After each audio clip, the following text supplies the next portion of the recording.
Commençons donc par calculer très rapidement la somme, la moyenne et le nombre. Je me mets donc ici, j'utilise dans le menu accueil l'outil somme et pour aller très vite, je me mets dans la colonne, je fais CTRL espace pour sélectionner l'intégralité de la colonne. Encore une fois, même s'il y a des cellules vides, elles seront prises en compte de la première à la dernière, puis entrée. Je continue avec cette fois la moyenne, je me mets dans la colonne, CTRL espace et entrée.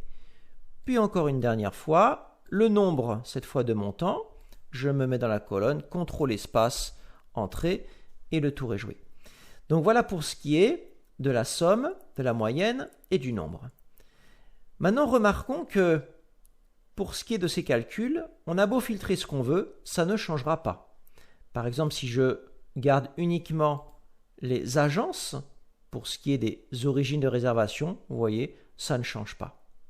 Pourquoi? Parce que ces calculs restent sur l'intégralité, considèrent l'intégralité de la colonne, peu importe ce qui est filtré ou pas, ça n'a pas d'incidence.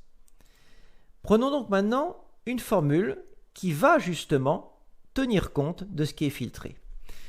La méthode la plus simple à mon sens est de faire égal, pour faire venir la formule, d'écrire sous, puisque la fonction sous totale est la seule qui vous est proposée lorsque vous écrivez sous, et donc c'est beaucoup plus simple.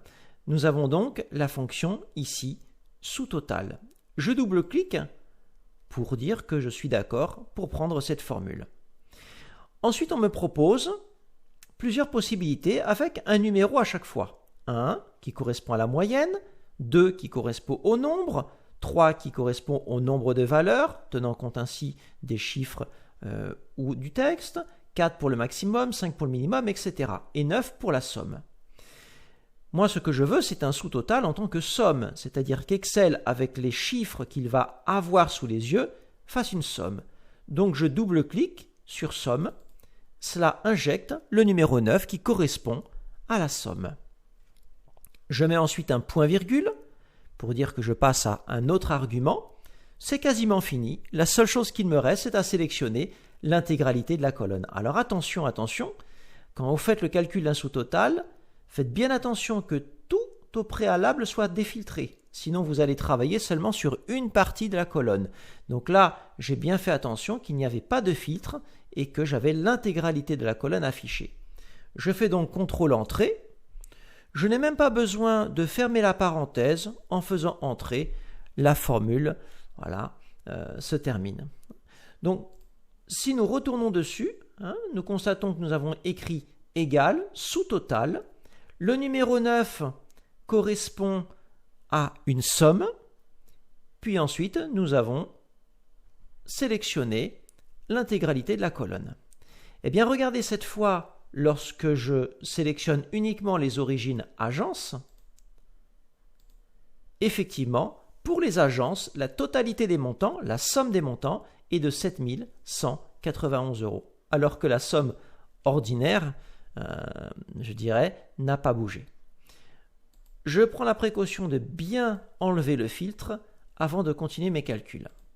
Passons maintenant à la moyenne. On va faire exactement la même chose avec la fonction sous totale égale sous. On me propose la fonction sous totale, je double-clique pour valider. Et cette fois, c'est une moyenne que je veux. Donc le numéro 1, je double-clique. Je mets un point-virgule. Je n'ai plus qu'à sélectionner la colonne en me mettant dedans, en faisant CTRL espace pour sélectionner l'intégralité de la colonne. Je fais entrer. Alors, on me dit que j'ai fait une petite erreur. On va voir ça. On va recommencer. Égal sous. Je recommence. Sous total. Je prends le 1 pour la moyenne. Je mets un point-virgule. Je sélectionne l'intégralité de la colonne et je fais entrer. Voilà, ça marche. Vous avez peut-être repéré l'erreur. Moi pas. J'ai recommencé. C'était plus rapide.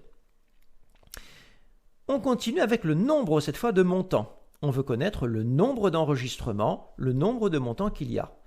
On continue, égal, sous, je double-clique.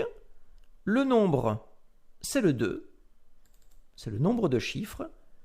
point virgule, je me mets ici, je fais CTRL espace et Entrée. Et bien voilà, nous avons l'intégralité de nos calculs qui sont totalement identiques à ceux du dessus, puisque pour l'instant, toute la base est sous nos yeux. Je prends donc un seul enregistrement, tiens, Direct Camping par exemple, et cette fois, le total des montants pour les réservations qui ont eu lieu directement avec le camping sont de 10 282.